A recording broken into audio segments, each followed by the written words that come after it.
Shalom, berjumpa dengan gue.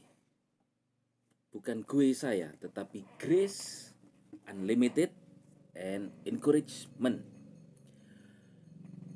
Anugerah Tuhan yang tidak terbatas dan memberikan kita dorongan dalam hidup ini.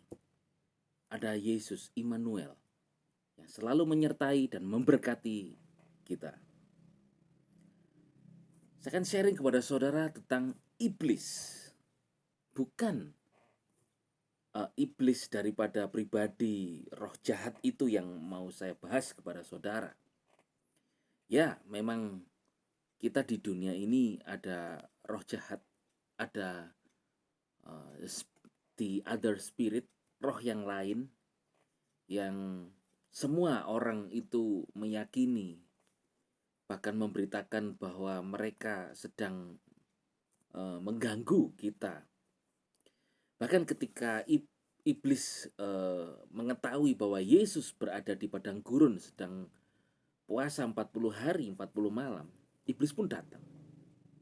Dalam Lukas pasal yang keempat ayat yang pertama dikatakan, setelah kembali, dalam Indonesian Modern Bible, setelah kembali dari sungai Yordan, Yesus yang penuh Roh Kudus dipimpin oleh Roh masuk ke padang gurun. Di sana dia dicobai oleh iblis selama 40 hari. Selama itu pula dia tidak makan apa-apa, dan setelah waktu itu maka laparlah dia. Roh Kudus itu membawa Yesus kepada tempat di padang gurun. Nah, ternyata di sana iblis mencoba Yesus. Pertanyaannya begini, apakah Roh Kudus itu juga membawa kita, saya dan saudara, untuk masuk di padang gurun dan dicobai? Hari-hari ini banyak orang mengalami padang gurun. Bahkan tidak mudah, saudara. Warga Afghanistan yang sekarang negara itu dikuasai oleh Taliban, mereka pasti akan mengalami atau sedang mengalami padang gurun, di mana mereka ingin pergi keluar daripada negaranya, takut oleh sekelompok dari Taliban ini. Bagaimana perasaan mereka, saudara? Terusir, merasa tidak nyaman. Nah, saudara, apakah Yesus itu dibawa untuk dicobai? Ya, dia adalah Tuhan. Dia adalah manusia juga 100%. Ketika dia dicobai, saudara, itu pastikan sebagai manusia berpikir, di mana Roh Kudus? Apakah Roh Kudus ini salah memimpin aku sehingga aku masuk di dalam satu padang gurun yang ada kuasa yang lain? Hari-hari ini saudara, apakah saudara juga merasakan hal yang sama yang seperti Yesus rasakan? Tuhan memimpin kita dari tahun demi tahun, dari bulan demi bulan, minggu demi minggu, hari ke hari, jam ke jam, menit, detik. Lalu di dalam perjalanan waktu ini kita sedang alami padang gurun. Kering tandus, tidak ada yang menolong, tidak ada orang, tidak ada fasilitas. Tandus, saudara. Lalu di situ masih saja ketemu halangan, rintangan yang lebih besar, yaitu ada roh jahat, ada iblis. Aduh, pasti saudara merasa seperti sudah jatuh ketimpa ketimpa tangga, sudah jatuh ketimpa tangga, kejatuhan yang lain, terjepit lagi. Masa pandemi belum selesai dan tidak tahu kapan selesai. Ekonomi, pekerjaan sulit, sakit penyakit, bahkan kita tidak tahu umur seseorang. ada yang kena COVID sembuh, ada yang kena COVID namun tetap sakit dan akhirnya pulang ke rumah Bapak. Kemarin sendiri pun saya sudah melayani pemakaman orang jemaat yang terindikasi COVID meninggal setelah 5 hari di ruang isolasi dan tidak bisa dikunjungi oleh keluarga, kemudian dipanggil Tuhan pulang. Sedihlah keluarganya. Karena di masa seperti ini, saudara, bisa saja kita masuk rumah sakit dan mesti harus swab atau PCR, dan kemudian untuk mengetahui apakah kita terindikasi atau terpapar COVID atau tidak. Wah, betapa sedihnya keluarga yang ditinggalkan. Menangis. Saya melayani di pemakaman, memang dengan protokol, saudara, tetapi kami masih sempat untuk mendoakan dan berdoa. Nah, kemudian apakah sudah masuk di dalam padang gurun kemudian alami satu pencobaan? Di manakah Tuhan? Percayalah, hidup kita ini milik Tuhan. Hidup milik Tuhan, mati juga milik Tuhan. Namun selama hidup ini kan kita tidak maha tahu, kita tidak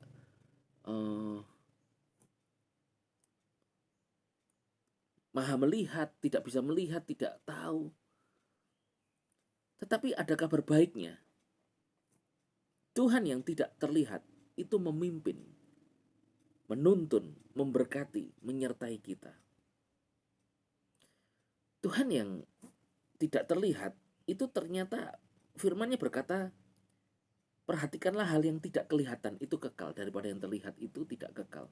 Ya, Tuhan itu kekal. Pasti yang kekal itu bukan saja pribadinya yang kekal, tapi pemeliharaan Tuhan, penyertaan Tuhan, kuasa Tuhan itu kekal bersama dengan kita. Katakan amin. Ya, ketika Yesus di padang gurun, itu justru sudah padang gurun, tidak ada apa-apa, tidak ada fasilitas, mungkin tidak ada orang, sepi juga, tidak ada yang menolong.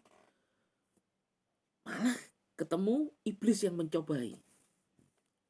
Saya pernah berkunjung ke gunung pencobaan ini. Sekarang ada di wilayah Palestina, di Yeriko. Beberapa kali Tuhan beri kesempatan untuk mengunjungi tempat sana. Memang tandus, saudara. Dan hampir tidak ada pohon di gunung pencobaan itu. Yang nampak itu warnanya hanyalah warna tanah atau warna coklat gitu ya. Ya, nggak ada pemandangan kehijau-hijauannya. Memang padang gurun. Tetapi saudara, karena Roh Kudus yang memimpin, pasti tidak ada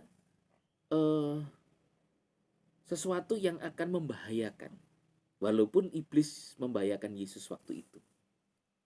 Saat ini kita juga dipimpin oleh Tuhan dari tahun ke tahun, sampai akhirnya dari waktu ke waktu. Di perjalanan kita ada pandemi.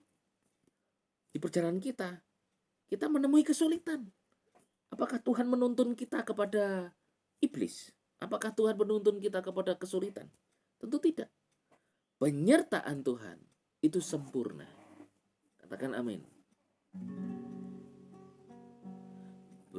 Penyertaan-Mu sempurna, rancangan-Mu penuh damai, aman dan sejahtera.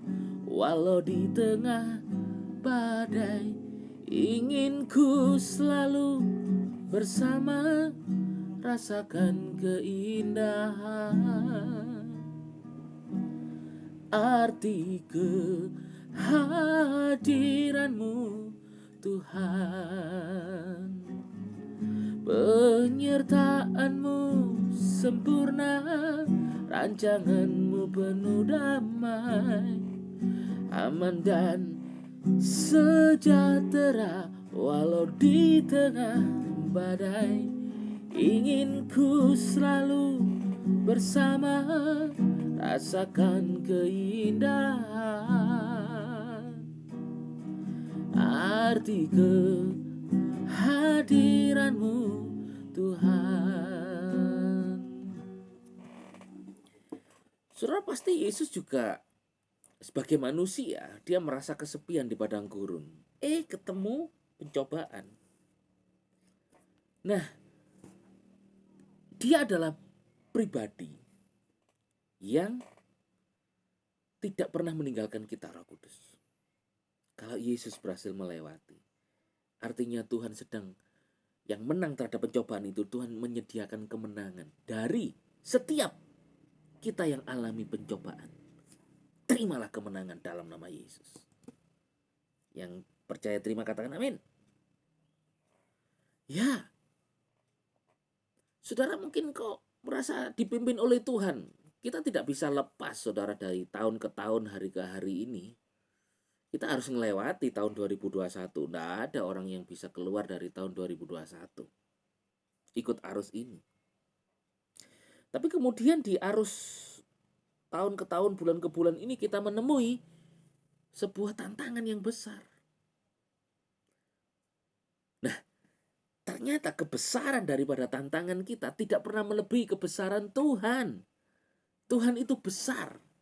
Tuhan itu ajaib, perbuatannya dahsyat dan ajaib.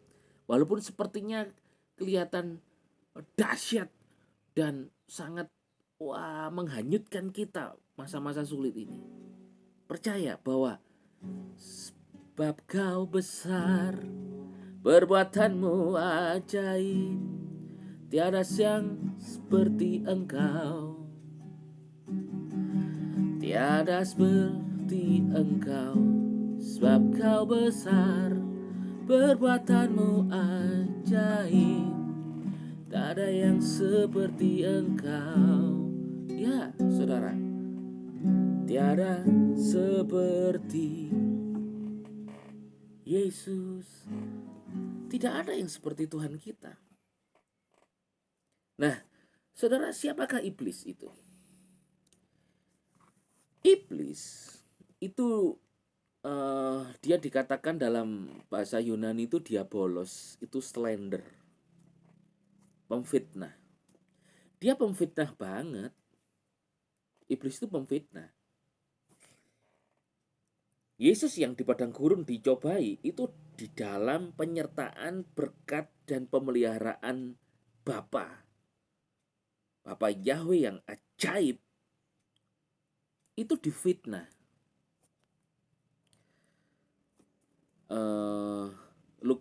Lukas 4 ayat 3 dikatakan, lalu iblis berkata kepadanya, jika engkau putra Elohim, perintahkanlah batu ini menjadi roti. Betul, dia Tuhan. Dia bisa mengubah batu menjadi roti. Ya, dia maha kuasa. Tapi saudara, sebetulnya fitnah banget. Perkataan iblis kepada Yesus ini adalah agar mengubah batu menjadi roti. Ya, dia bisa melakukan. Ya, itu kebenaran, itu truth. Tapi itu adalah fitnah yang besar yang ditujukan kepada Yesus, agar Yesus, jika engkau putra Elohim, jika engkau putra Tuhan, jika engkau anak Tuhan. Kenapa saya berkata fitnah? Karena iblis itu pemfitnah.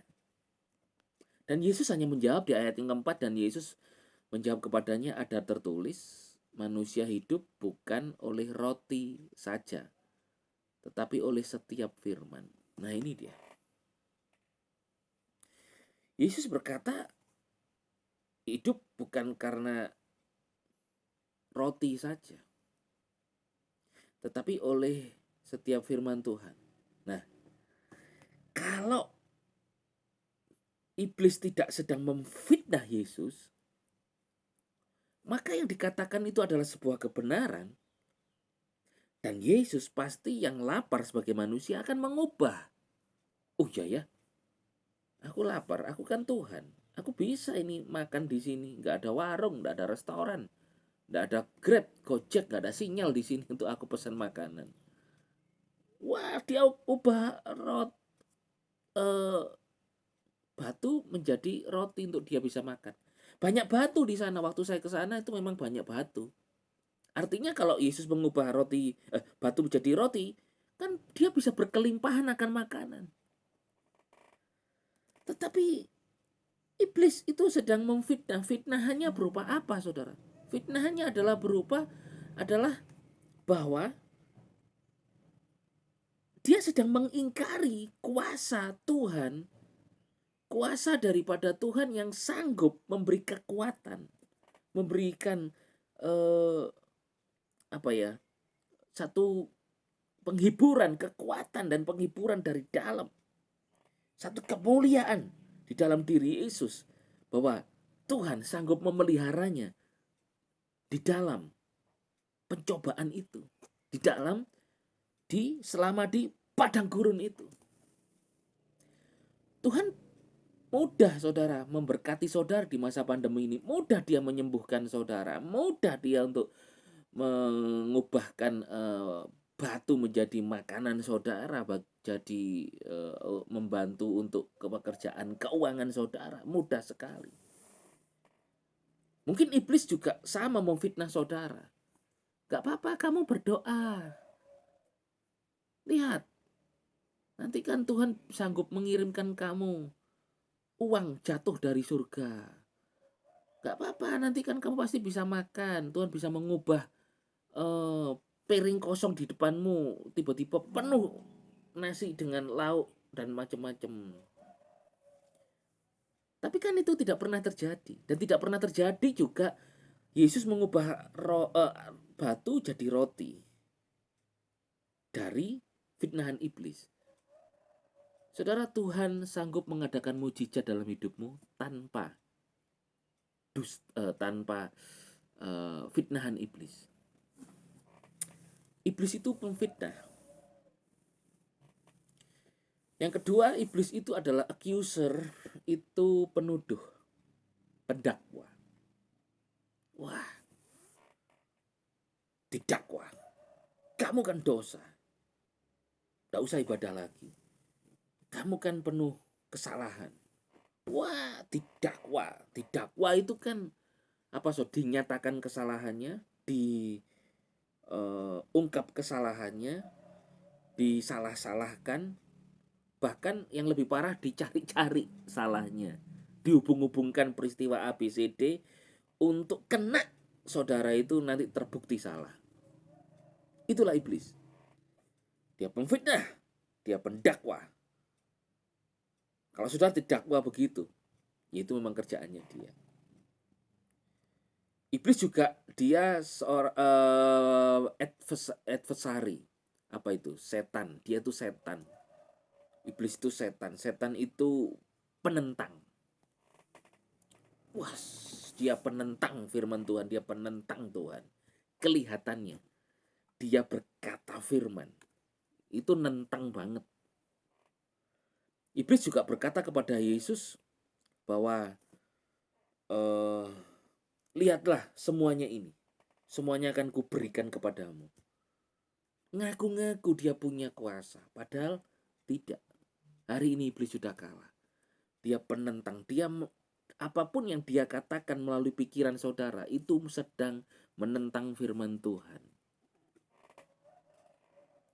Iblis juga pembohong. Bidah. Bohong. Suka menciptakan sesuatu bidah atau bidat atau sesuatu yang dusta, pembohong. Dan iblis juga pembinasa. Kabar baiknya, di dalam Kristus saya dan saudara ada di dalam Kristus. Kita beroleh hidup kekal. Kita memiliki hidup kekal. Dan kita tidak akan tersentuh oleh si pembinasa itu. Pandemi bukan pembinasamu. Kekurangan bukan pembinasamu. Yesus kehidupan dan pemelihara hidupmu yang ajaib. Nah, terimalah berkat Tuhan dari iblis ini. Iblis bukan pribadi, setan pemusuh kita yang pemfitnah, penuduh, penentang, pembohong, dan pembinasa itu. Bukan. Iblis, saya berikan singkatan adalah ini, saudara. I am blessed in Christ and secure. Iblis menakutkan di dalam Kristus. Saudara bisa berkata, I am blessed in Christ and secure. Aku diberkati di dalam Kristus dan aman di dalam Tuhan. Selama di padang gurun, 3 pencobaan yang Yesus alami, lapar, suruh ngubah batu jadi roti. Ternyata Yesus ini diberkati, lebih diberkati daripada sekedar mengubah atau mempernyalahgunakan kekuasaannya mengubah batu menjadi roti. Dia lebih blessed, dia lebih diberkati. Iblis tidak tahu bahwa bukan makanan fisik itu yang bisa memberikan kekuatan kepada Yesus. Karena iblis kan juga bukan fisik. Iblis kan spirit, roh. Iblis sedang mengarahkan Yesus ke yang jasmani. Ternyata dikembalikan oleh Yesus dari yang jasmani kepada yang spiritual lagi. Yaitu manusia hidup bukan dari roti saja, tetapi juga dari setiap firman Tuhan. Nah, dia sedang memfitnah, dia sedang menuduh, dia sedang menentang, dia sedang berbohong, berdusta. Dia sedang membinasakan Yesus, tapi tidak bisa. 5P ini, pemfitnah, penuduh, penentang, pembohong, pembinasa, tidak bisa menyentuh Yesus. Dalam nama Yesus, tidak bisa menyentuh saudara. Sebab saudara itu, you are blessed in Christ and secure. Engkau diberkati di dalam Kristus. Yesus diberkati. Yesus diberkati sehingga dia tidak perlu kalah dengan fitnahan, tuduhan, tentangan, dusta, dan cara-cara iblis ingin membinasakan atau mencobai menjatuhkan Yesus. Tidak bisa, saudara. Ayo katakan bersama saya, I am blessed in Christ and secure. Aku diberkati, aku di dalam Kristus dan aman di dalam Tuhan. Nah, saudara, ada berkat daripada saya tidak mengatakan iblis karena image kita kan pasti pribadi musuh setan yang jelek itu, saudara. Tetapi I am blessed in Christ and secure. Ada 3P. Yang P yang pertama adalah protection, possession, and power. Yang pertama protection atau perlindungan Tuhan. Percayalah bahwa burung pipit di udara itu dipelihara Tuhan. Masa kita tidak?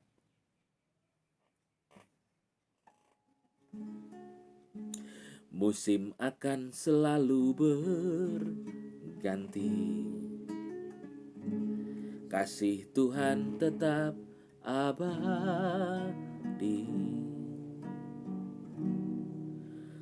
tak akan berubah sampai selamanya.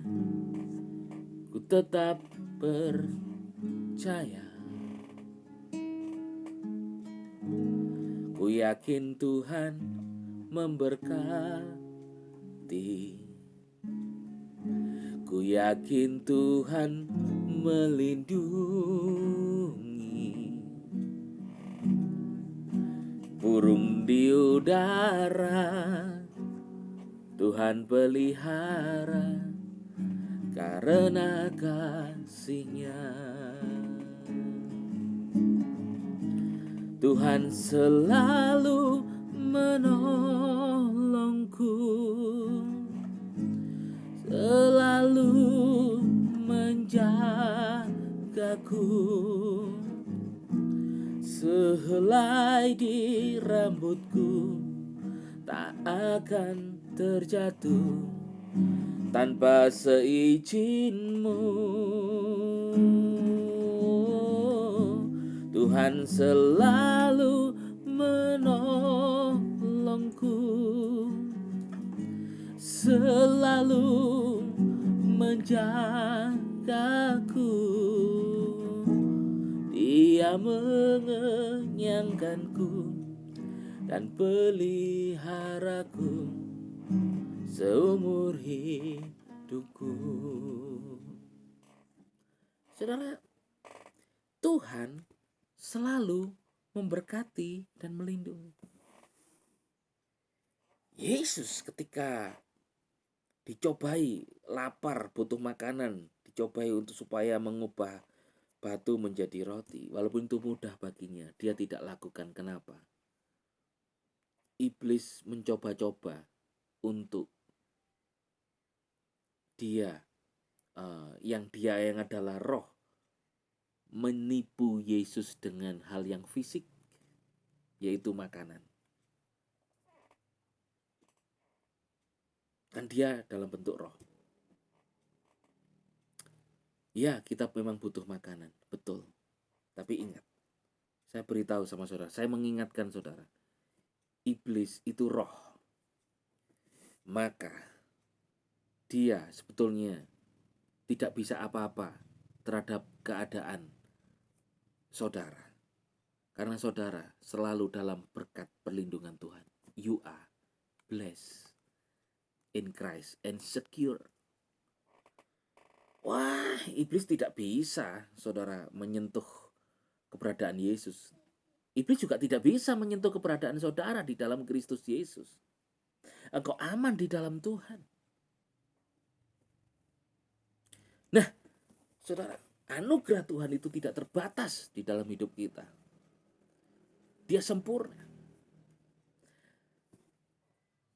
Protection, perlindungan Tuhan itu luar biasa. Saya percaya saudara punya banyak kesaksian tentang perlindungan Tuhan ini. Murid-murid ketika di atas perahu dan terombang-ambing, ini malah bukan iblis yang sedang memfitnah, menuduh, menentang, membohongi, atau ingin membinasakan mereka. Tetapi keadaan alam, badai. Wah. Iblis tidak punya kuasa terhadap mereka, terhadap saya dan saudara. Badai alam pun kelihatannya punya kuasa untuk membinasakan kita dengan bencana alam.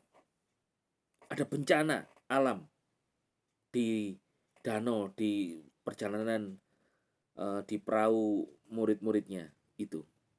Dan bencana itu seakan mau menenggelamkan, mengombang-ambingkan, dan mau membinasakan mereka. Sampai-sampai murid Tuhan berkata begini, "Guru, tidak pedulikah engkau bahwa kami akan binasa?" Tuh.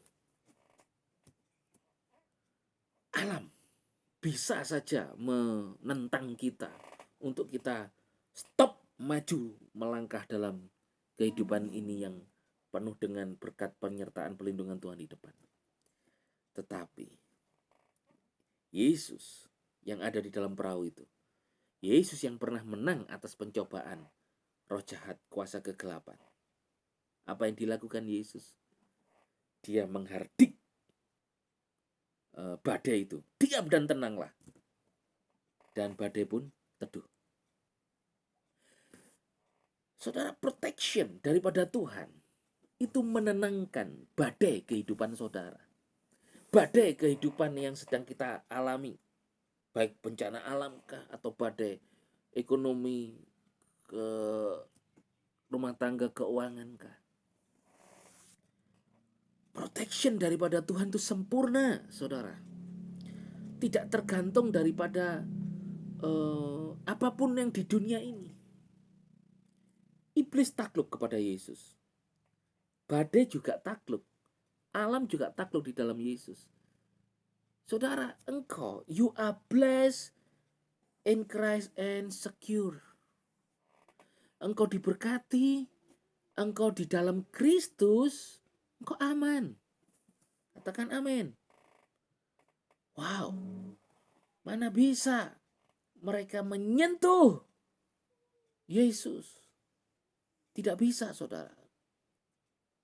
Mana bisa badai itu menyentuh keberadaanmu di dalam Kristus Yesus?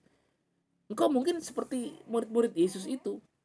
Terombang-ambing, ya kita bisa saja terombang-ambing. Bisa. Tapi itu fisik, saudara. Tapi di dalam Kristus kita aman, secure. Tuhan melindungi, Tuhan berkati saudara. Biar ini mengencourage saudara di dalam Kristus, kita ada berkat keamanan, perlindungan Tuhan yang ajaib dan luar biasa ini. Nah, yang kedua adalah ada possession. Possession ini milik. Terimalah berkat protection, terimalah berkat possession milik. Nah, ketika Yesus di padang gurun, saudara, iblis juga, lalu iblis membawa dia naik ke sebuah gunung yang tinggi, dan dalam sekejap mata diperlihatkan kepadanya seluruh kerajaan dunia. Ini di Lukas pasal 4 yang kita baca tadi, ayat yang ke-5. Iblis membawa Yesus naik ke sebuah gunung yang tinggi. Tentunya ini di padang gurun. Perhatikan saudara, ini ada tipuan lagi nih. Ada tipuan iblis lagi nih. Belum ke pencobaannya yang di atas gunung itu, belum. Masih di kalimat ini. Ini saudara, bisakah engkau melihat tipuannya? Apa sih tipuan iblis? Sekali lagi saya baca. Lukas 4 ayat yang ke-5 ini. Iblis membawa Yesus naik. Dia naik. Perhatikan. Yang bawa Yesus ke padang gurun itu siapa? Iblis? Enggak. Roh Kudus yang membawa Yesus ke padang gurun. Artinya, di padang gurun, mau Yesus ke gunung tinggi kah? Mau ke lembah kah? Selama di padang gurun, karena Roh Kudus yang bawa, pasti tetap ada dalam protection dan ada di dalam perlindungan Tuhan yang ajaib. Nah, ini dia. Ini tipuannya. Kebenarannya adalah saudara dipimpin Roh Kudus. Kebenarannya adalah saudara ada di dalam perlindungan dan penyertaan dan tuntunan Roh Kudus. Dalam tuntunan Tuhan, Tuhan menuntun engkau. Dia penuntunmu, saudara. Dia yang menuntun engkau di jalan-jalan apapun yang sedang kau alami. Dia yang menuntun saudara masuk dari tahun ke tahun, dari tahun 2020, 2021, 2022 nanti. Dan di sepanjang tahun 2021 saja ini misalnya, dari bulan ke bulan, Januari, Februari, Maret, April, ini Tuhan yang menuntun. Dan di dalam setiap bulan, di dalam setiap minggunya, minggu 1, 2, 3, 4, 5, Tuhan yang menuntun saudara. Di dalam satu minggu, dalam hari-hari Senin, Selasa, Rabu, Kamis, Tuhan yang menuntun saudara. Dalam setiap satu hari, di setiap jam, 24 jam itu, Tuhan menuntun saudara. Lalu saudara, kalau saudara berkata, aku dituntun masuk pencobaan ini, aku sedang isoman kena cobaan, dibawa masuk ke dalam pencobaan sakit penyakit. Aku sedang dibawa pencobaan, aku kekurangan. Siapa yang membawa saudara? Bukan Tuhan. Tuhan kau menuntun kepada tahun-tahun yang baik, tahun-tahun yang diberkati Tuhan. Hari-hari itu baik, hari-hari itu adalah hari yang diberkati Tuhan. Inilah hari yang telah dijadikan oleh Tuhan dan baik. Tuhan menciptakan hari-hari itu, hari pertama sampai hari yang ke-6 Tuhan ciptakan, dan Tuhan berkata, aku melihat hari itu baik. Lalu saudara bisa berkata, aku dituntun oleh iblis masuk mencoba. No. Ada yang salah di sini. Yaitu Roh Kudus bawa Yesus ke padang gurun, dipimpin Roh Kudus. Lalu dikatakan di sini ditulis iblis membawa dia. Hei. Padang gurun yang dimana Yesus sedang berada itu adalah pilihan dan tuntunan Roh Kudus. Tapi di dalam tuntunan Roh Kudus ini, di dalamnya, ini kemudian iblis membawa naik ke gunung. Itu kan tetap sebetulnya dalam tuntunan Roh Kudus tuh. Yang mau saya sampaikan kepada saudara begini. Kabar baiknya hari ini saya dan saudara itu in Christ. Kita berada di dalam Kristus. Di dalam Kristus, kita berada di dalam tuntunan Roh Kudus. Hidupmu bukan hidup menurut kedagingan, tetapi hidup menurut roh. Firman Tuhan katakan. Wow, artinya apa saudara? Berarti hidup kita ini ada dalam roh, tuntunan Roh Kudus. Sementara hidup dalam tuntunan Roh Kudus, seperti Yesus itu dalam tuntunan Roh Kudus padang gurun, di dalamnya ada iblis membawa ke gunung. Ya tetap dong, walaupun dibawa iblis ke gunung, tetap Yesus dalam perlindungan penyertaan Roh Kudus. Saudara in Christ, dalam Kristus, saudara alami masalah pergumulan, engkau tetap di dalam penyertaan perlindungan Roh Kudus. Katakan amin. Wah, satu lagi ini kita mengekspos daripada kebohongan, fitnahan daripada iblis. Lukas 4 ayat yang kelima dikatakan, lalu iblis membawa dia naik kan, sekejap mata terlihatlah kepadanya seluruh kerajaan dunia. Ini pun juga sebuah kebohongan. Kebohongannya apa? Iblis sedang menciptakan mujizat di depan Yesus. Sekejap mata, pang, terlihat seluruh kerajaan dunia. Nah, dari atas gunung itu paling yang kelihatan kan pemandangan kan tuh di wilayah di sana ya, paling ya sekitar Yeriko, sekitar gunung itu. Tapi bisa seluruh kerajaan dunia terlihat. Jadi iblis menciptakan sebuah penglihatan di depan Yesus. Kebohongannya apa yang dibuat oleh iblis kepada Yesus? Yesus kan pencipta, dia kan Tuhan. Dia kan pencipta segala kerajaan itu. Lalu diperlihatkan.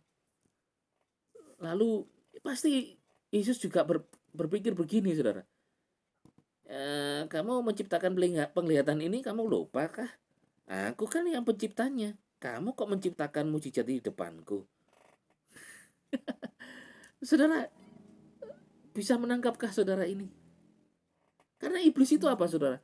Dia pemfitnah, dia pembohong, dia pendakwa, dia pembinasa. Wah. Dan kemudian iblis di ayat yang ke-6 berkata begini, aku akan memberikan semua kuasa ini beserta kemuliaannya kepadamu. Kan lucu kan, saudara? Sebab hal itu telah diserahkan kepadaku, dan aku dapat memberikan kepada siapa saja yang aku kehendaki. Perhatikan. Ketika iblis berkata, aku memberikan semua kuasa ini beserta kemuliaannya kepadamu. Iblis, pembohong, sedang mendustai Yesus. Padahal surga dan bumi kuasanya di tangan Yesus. Segala kuasa, kerajaan kuasa di tangan dia. Yesus yang adalah Tuhan. Lalu kenapa dia berkata, aku akan memberikan kepadamu? Yang punya siapa? Mau diberikan kepada siapa? Saudara, sebab itu aku telah sebab hal itu telah diserahkan kepadaku. Kapan ngasihnya ke dia? Saudara, sebetulnya Yesus tidak perlu mati di atas kayu salib untuk memperoleh atau mengalahkan iblis. Tidak. Yesus tidak perlu mengalahkan iblis dengan disalib, mencurahkan darah. Dia penguasa di atas segala penguasa. Iblis sudah tidak pernah dikalahkan oleh satupun apa yang dilakukan Yesus. Karena iblis memang sudah kalah sejak semula dengan Yesus. Jangan salah, saudara. Kalau kita sering mendengar atau kita sendiri berkata, Yesus telah mengalahkan iblis di atas kayu salib. Sebetulnya jauh sebelum salib, iblis sudah kalah dan tidak pernah menang, saudara. Di salib itu Yesus sedang declare kasihnya. Aku mengasihi engkau. Di atas kayu salib itu Yesus sedang declare sebuah kasih kepada kita, kepada saya dan saudara. Kasihnya kepada kita. Katakan amin.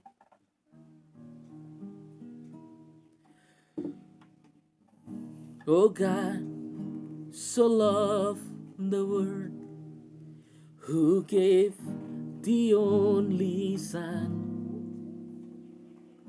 whosoever believe will not perish,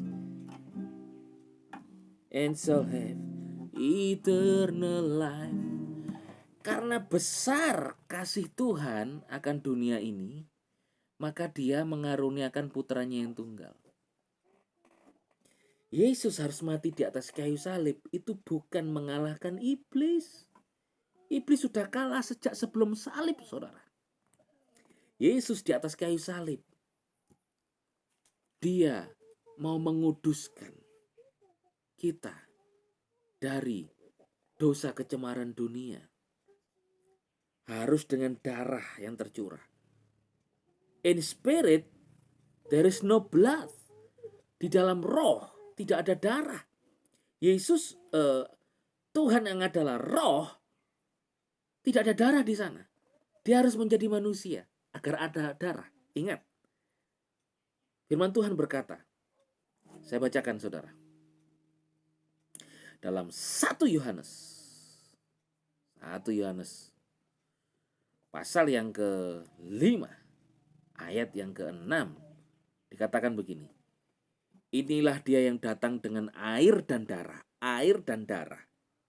yaitu Yesus Kristus. Wah. Air dan darah itu adalah Yesus Kristus. Datang dari air dan darah. Maksudnya manusia daging, darah dan air. Nah, dalam roh tidak ada darah. Tetapi di dalam air dan darah, yaitu tubuh jasmani, ada darah. Darah ini bukan darah manusia biasa. Ya, Yesus adalah manusia karena keturunan daripada Maria, manusia biasa. Tapi dia juga ada benih Roh Kudus. Sehingga darah yang tercurah di atas kayu salib itu punya kuasa. Nah, dia mati di atas kayu salib karena kasihnya, karena dia mencintai saya, mencintai saudara. Darahnya tercurah, menguduskan saya, menguduskan saudara. Dan darah penebusan Yesus ini menandai kita. Kena curahan darah, dapat anugerah. Kita menjadi milik Tuhan.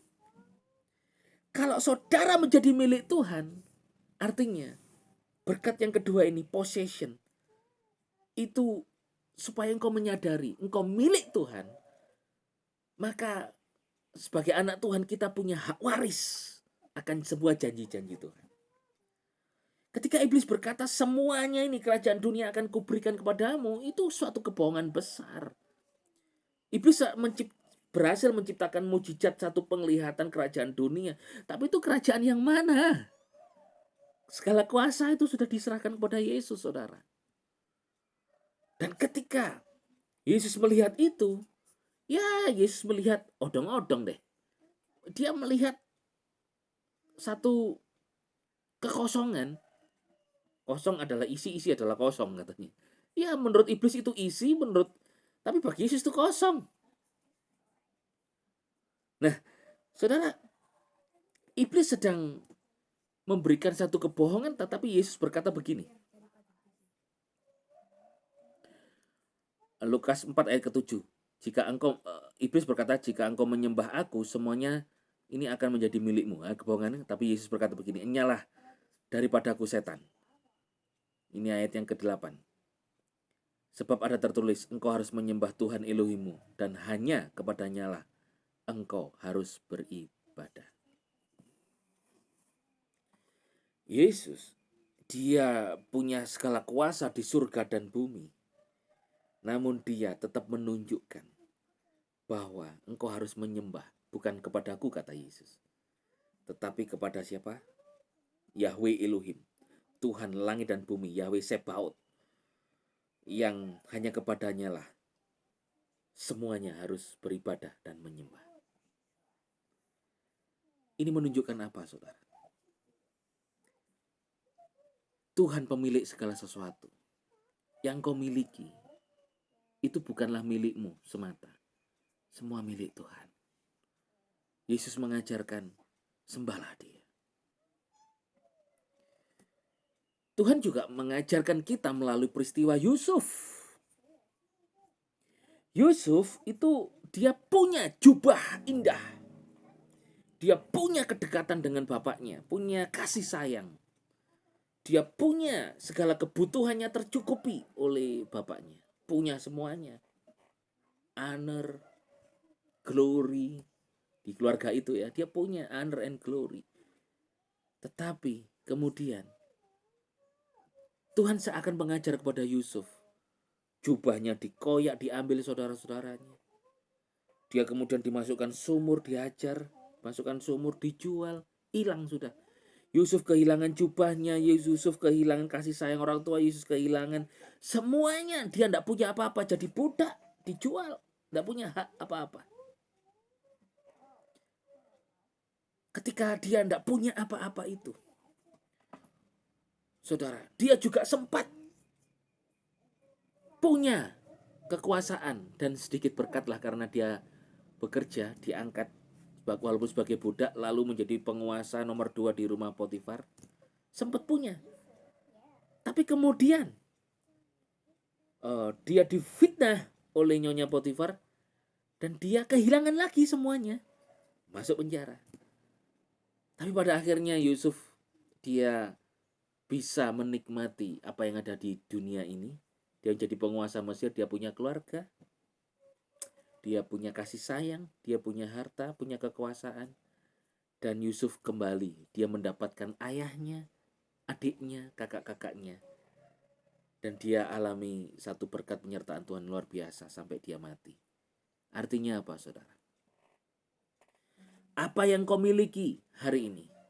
Seperti Yusuf punya jubah, punya kasih sayang, punya harta kebutuhan yang tercukupi. Bisa saja keadaan dunia ini tiba-tiba mengambil itu semua. Seperti Ayub juga. Diambil semuanya. Tetapi saudara, biarlah engkau seperti Yesus ini. Dia punya segala kuasa di surga dan di bumi.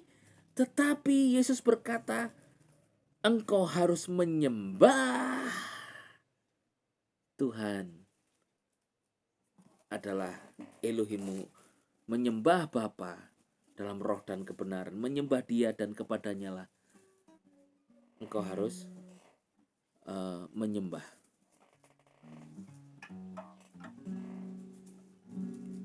Ayo kita sembah Tuhan. Yang ada pada saudara itu.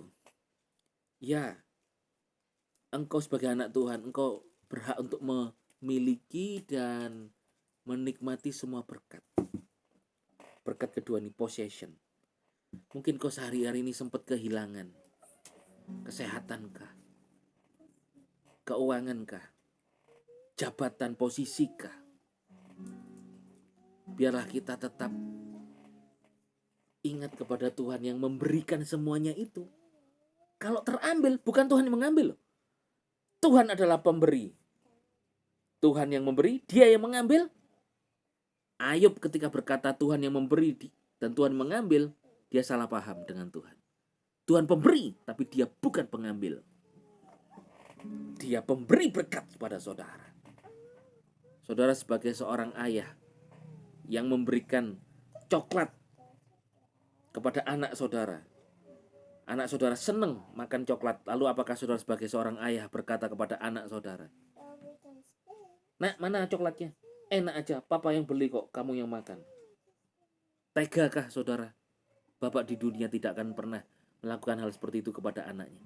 Bahkan bapak di dunia mengorbankan segala sesuatu untuk anaknya supaya anaknya bisa makan, bisa menikmati kehidupan. Senang. Apalagi bapakmu di surga, Dia pemberi.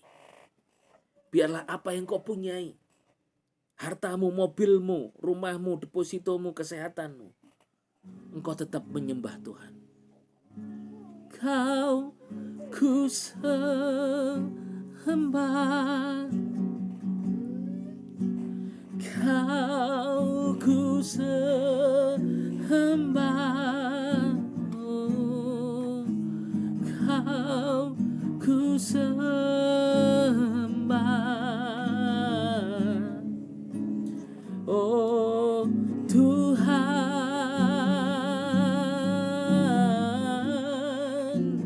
kau ku sembah, Yesus kau ku sembah.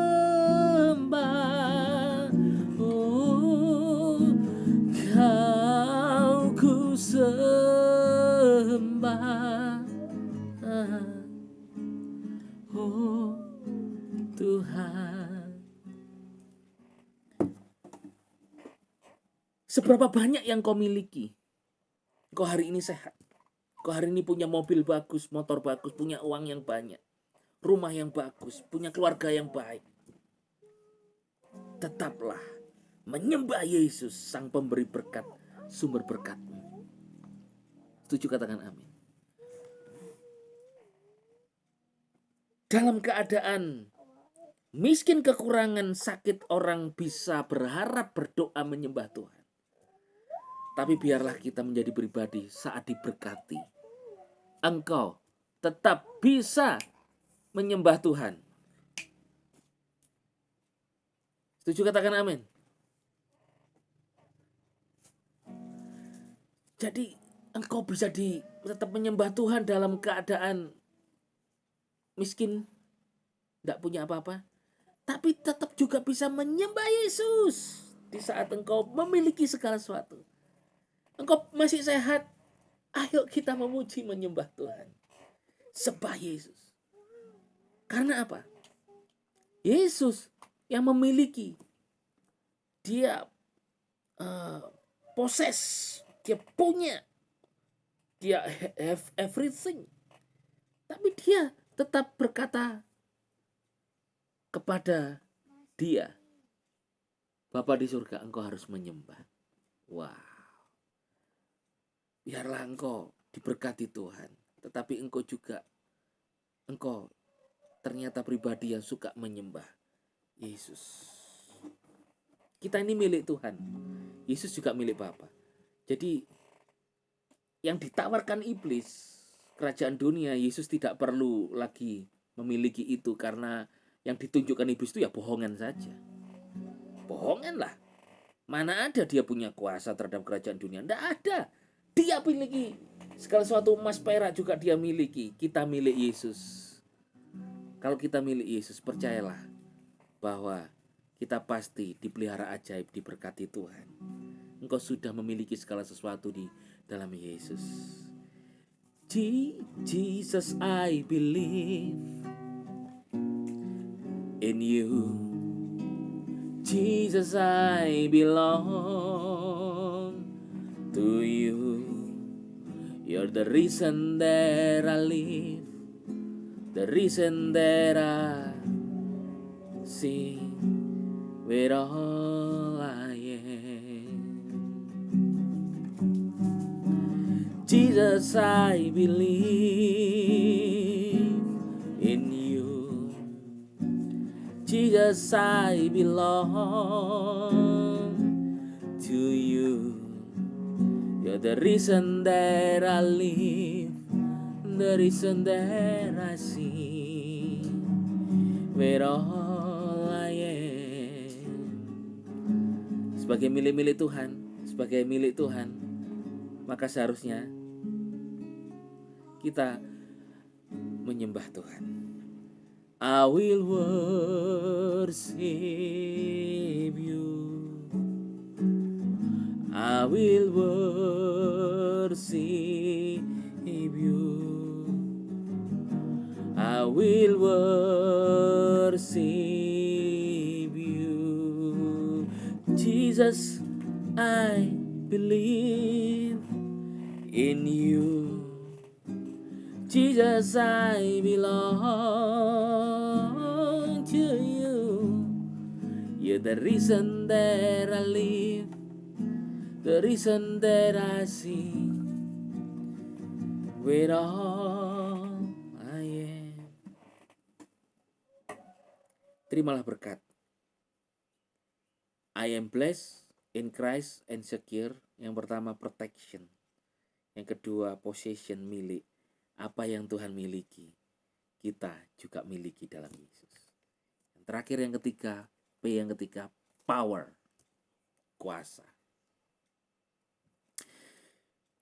Iblis membawa Yesus ke gunung tadi, tetapi itu tidak pernah lepas dari Roh Kudus. Ternyata juga apa, saudara? Ayat yang ke-9 Lukas 4, lalu ia membawa ke Yerusalem dan menempatkan dia ke atas puncak bait suci serta berkata kepadanya, jika engkau putra Elohim, jatuhkanlah dirimu dari sini ke bawah. Sebab ada tertulis tentang engkau, dia akan memerintahkan para malaikat untuk melindungi engkau. Dan mereka akan menatang engkau di atas tangannya supaya kakimu jangan terbentur batu. Yesus berkata kepadanya, ada tertulis, jangan engkau mencobai Tuhan Elohimmu. Setelah mengakhiri semua pencobaan, iblis pergi daripadanya menunggu waktu yang tepat. Ternyata bukan di padang gurun saja, tapi di Yerusalem. Pasti Yesus karena misinya datang ke dunia ini untuk menyelamatkan umatnya Israel pada waktu itu, Yerusalem akan menjadi pusat pemerintahannya. Tentunya itu tetap ada dalam tuntunan Roh Kudus, tuntunan Bapa di surga. Namun iblis di Yerusalem, di dalam tuntunan Tuhan, tempat tuntunan Tuhan Yerusalem, dia malah mencoba Yesus untuk menjatuhkan dirinya. Apakah ditangkap oleh malaikat? Power. Yesus punya kuasa, tapi dicobai oleh iblis tentang kuasa. Yesus yang punya jeruk, sama iblis disuruh minum jeruk. Rasakan jeruknya. Ya, aku yang bikin. Gue yang punya, gue yang bikin. Lu mau coba-coba ngapain sama gue? Saudara, percayalah. Apa yang semua iblis itu cobakan kepada saudara, kuasa Tuhan lebih besar daripada saudara. Mungkin hari ini saudara seperti di atas hubungan Yerusalem. Seperti saudara hari-hari ini seperti mau jatuh ke bawah karena sudah habis semuanya. Lalu saudara, gak apa-apa kamu jatuh, nanti kan pasti tidak akan tergeletak. Tuhan punya cara yang lain. Dia punya kuasa yang lebih besar menyertai saudara. Percayalah saudara, kuasa Tuhan lebih besar daripada kuasa apapun di dunia ini. Ketika dunia penjara itu mencoba membatasi kuasa Tuhan yang sedang bekerja di dalam diri Paulus dan Silas di Filipi, sehingga Paulus dan Silas tidak bisa apa-apa karena tangan dan kakinya dibelenggu rantai. Namun kuasa Tuhan itu tidak bisa dibelenggu oleh rantai dunia. Kuasa Tuhan itu spirit. Sekali lagi, 3 pencobaan yang iblis tunjukkan kepada Yesus itu semuanya physically. Roti dari batu. Nah, fisik kan? Kerajaan dunia punya kuasa. Kerajaan dunia loh. Dunia, earthly. Fisik. Jatuh. Nanti malaikat Tuhan menatang engkau. Jatuh dari hubungan Yerusalem. Fisik. Semua cobaan yang kau alami itu bersifat fisik. Kabar baiknya, engkau in Christ. Engkau ini manusia roh yang punya jiwa tinggal di dalam tubuh. Firman Tuhan berkata, biarlah roh, jiwa dan tubuhmu terpelihara sempurna di dalam Yesus Kristus. Tak bercacat sampai dia datang. Saudara, percayalah roh, jiwa dan tubuhmu terpelihara sempurna. 3 berkat ini, you are blessed in Christ and secure. Yaitu, apa saudara? Protection, possession, and power. Engkau punya perlindungan Tuhan yang sempurna. Engkau memiliki segala sesuatu di dalam Kristus, engkau diberkati. Dan yang ketiga, kuasa. Kuasa Tuhan menyertai dan tidak pernah meninggalkan saudara. Dan dia selalu menyertai saya dan saudara. I am blessed in Christ and secure. Terimalah berkat Tuhan ini. Bila hal-hal fisik engkau alami, pencobaan, baik kesehatanmu, keuangan, apapun yang kau hadapi, tantangan pekerjaanmu di hari-hari ini, tidak akan pernah mengubah apa yang saudara miliki di dalam Kristus Yesus, perlindungan, apa yang saudara miliki dalam Kristus, dan kuasa Tuhan menyertai kita. Salam anugerah. Tuhan berkati.